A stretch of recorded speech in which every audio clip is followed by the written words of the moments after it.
Guys, তোমরা কি আর SK ব্লেডের মতো ভালো রাশার হতে চাও, কিন্তু তুমি রাশ করা কোনো টিক্সি জানো না, উল্টাপাল্টা রাশ করে এনিমির হাতে মারা খাও?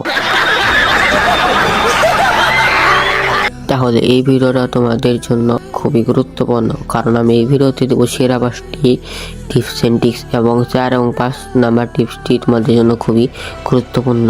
তো গাইস, আজকের টিপস নাম্বার 1 হচ্ছে, তোমরা যদি একজন ভালো রাশার হতে চাও তাহলে কিন্তু তোমাদের হাই স্পিড ক্যারেক্টার ইউজ করতে হবে, যেমন তাসোয়া, অস্কার, কেলে, এই ধরনের ক্যারেক্টার তোমাদের ব্যবহার করতে হবে।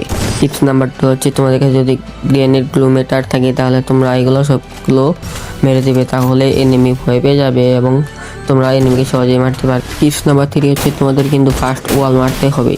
তোমাদেরকে খেয়াল রাখতে হবে কোন দিক দিয়ে এনিমি আসে, যেদিকে এনিমি আসবে সেদিকে তোমাদের ফার্স্ট ওয়াল মারতে হবে এবং তোমাদের ফাইট করার সময় বেশি বেশি ওয়াল মারতে হবে। তোমরা কিন্তু অনেকে ফাইট করার সময় ওয়াল মারতে ভুলে যায়, কারণে তোমরা কিন্তু মরে যাও। গাইস, টিপস নাম্বার 4 হচ্ছে ফেক রাশ। অনেক টুর্নামেন্ট প্লেয়াররা কিন্তু ফেক রাশ ইউজ করে থাকে এবং ভালো ভালো রাশাররাও ফেক রাশ ইউজ করে। এক এক রকমের প্লেয়ারের এক রকম ফেক রাশ এর ট্রিক্স ইউজ করে থাকে। তোমরা যদি ফেক রাশ সম্পর্কে না বুঝো তাহলে আমার ভিডিওতে কমেন্ট করো, আমি পরবর্তীতে ফেক রাশ নিয়ে নতুন একটি ভিডিও আপলোড দেবো।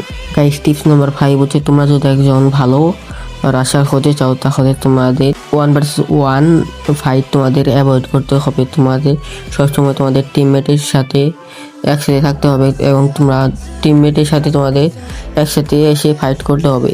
1 ভার্সেস 1 ফাইট করলে কিন্তু তোমরা ভালো রাশার হতে পারবে না। আর এসকে ব্লেড এবং যত ভালো টুর্নামেন্ট প্লেয়ার আছে তোমরা দেখবে, তারা কিন্তু সবসময় টিমমেটের সাথে গিয়ে রাশ খেলে। ভিডিওটা ভালো লাগলে অবশ্যই লাইক, কমেন্ট এবং সাবস্ক্রাইব করে দিবেন।